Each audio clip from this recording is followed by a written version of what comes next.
Hello and welcome back to Final Fantasy XIV, where today we are going to be seeing me actually defeat Extreme Rathalos. So I lost the original commentary for this, so I'm recording this all after the fact, but rest assured he is going to go down, and this is all original footage of the first time I brought him down. Took a lot of tries to get to this point. With this particular group, as you can see, we've been at it for 29 minutes by this point.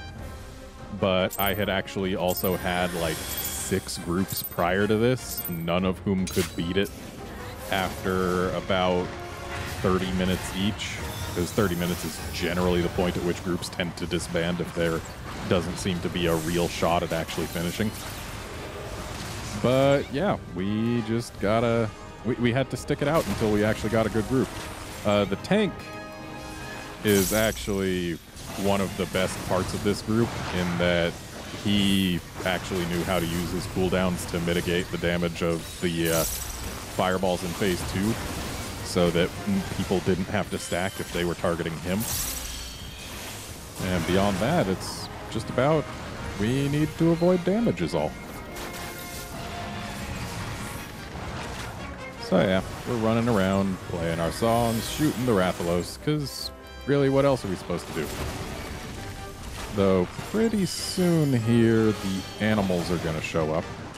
That tends to happen around, I think, 85%? Maybe it was 80. Oh, there it is. So 84.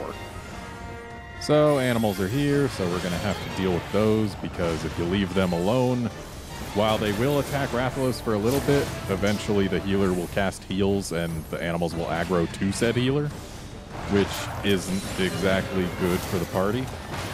So we're going for the Coral first because it's got that massive AoE that people don't want to have. Thankfully, the animals are being kept pretty close to Rathalos, which is good because Rathalos' attacks will hit the animals and cut their HP by a pretty good amount. Like right there, you saw that tail sweep take out one of the Yama. And the Coril's down, leaving just one animal left. And there it goes. So back to Rathalos we go.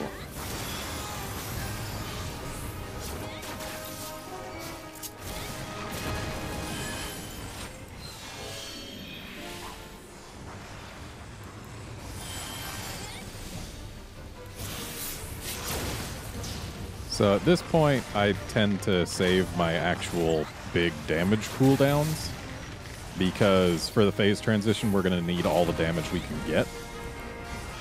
Because, yeah, the way Bard is, if I get pretty unlucky and don't get any of my abilities to kick off, and any of my random chance ones to kick off during the transition, then I might actually have trouble bringing down the guy who comes in.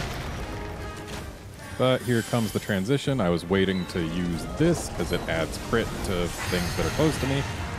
And getting it going right before this guy shows up means that we're going to have it for basically the whole time he's up. And I didn't have to waste time casting it while he was already here. So yeah, we're just doing everything we can to get rid of this gorilla, because we want it dead before the mount finishes, which takes 30 seconds. The mounter takes constant damage, which tells me that Warriors of Light are really dumb and don't know how to mount monsters, because that's basically... Because Rathalos doesn't take damage during the mount, so basically it's like if in Monster Hunter you mounted a Rathalos, but instead of stabbing the Rathalos with your little carving knife, you instead stabbed the hand that you were holding on with. It's really just not a good strategy. But anyway, here we are in Phase 2. So we just gotta basically stay moving. As long as we're on the move, if he chooses to come to us, if we don't turn around, he's not going to hit us. And thankfully, Bard is actually the only class that can really stay on the move and be at range, because no cast bars. So that's on the tank, so we actually get to ignore that. And at this point, I'm just gonna go ahead and talk about my feelings about the crossover in the Final Fantasy side of things, because this is actually a pretty fun fight in extreme mode. It's definitely a challenge. You need people to be playing properly, it doesn't really feel terribly like Monster Hunter. It really feels like it's a Final Fantasy fight with some Monster Hunter elements that don't really change a whole lot. But that said, it's a well put together fight. And I'm sure there are some people who have a different view of it than I do, because I've only played it as a bard, so I've only been a ranged DPS. So for me, it doesn't feel that much different from everything else. Though aesthetically it's kind of cool. It's kind of cool how they put the fight together. And it's probably the most fun fight in the game that I've done so far, which, that's nice. But it also relies a lot on personal accountability, especially in Extreme, where the biggest reason that people tend to fail is the fact that it's got that limit of if 3 people die, it's game over, and you have to reset. It's the only fight in the game that I'm aware of that's like that. Others, you can get raised by the healers, and as long as you manage to bring it down, eventually it'll go down. But for Rathalos, if 3 people go down, then it's a reset. But yeah, it's definitely a decent implementation of Rathalos into the game. And it definitely feels good to actually bring him down.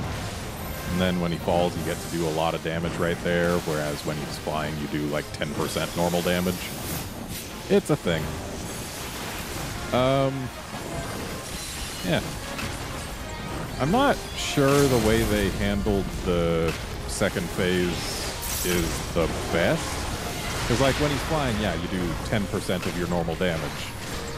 But every ability you use against him adds 1 to the down gauge.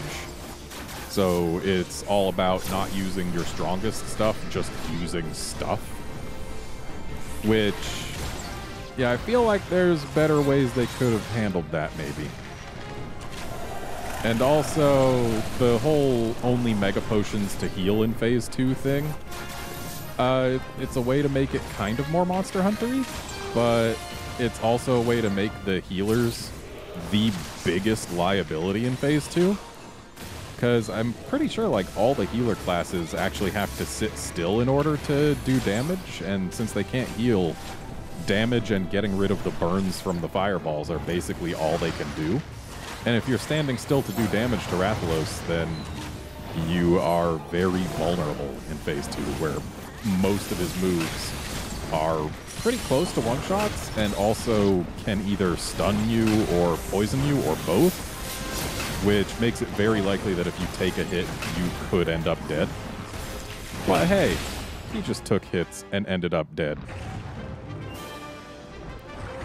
Either way, it's a really cool collaboration, especially the gear and the mount and the pets that you can get from it. I am very glad that they're actually usable for the entirety of this game, because they're all cosmetic, so it doesn't matter whether or not you upgrade out of them, because you can't. They're just cosmetic.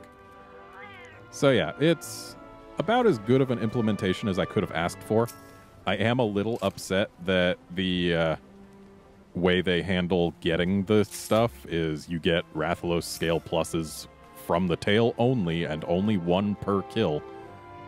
And it takes 74 if you don't win any of the things that show up. Though thankfully I won the Proof of a Hero Orchestrion roll right here, so that saves me 5.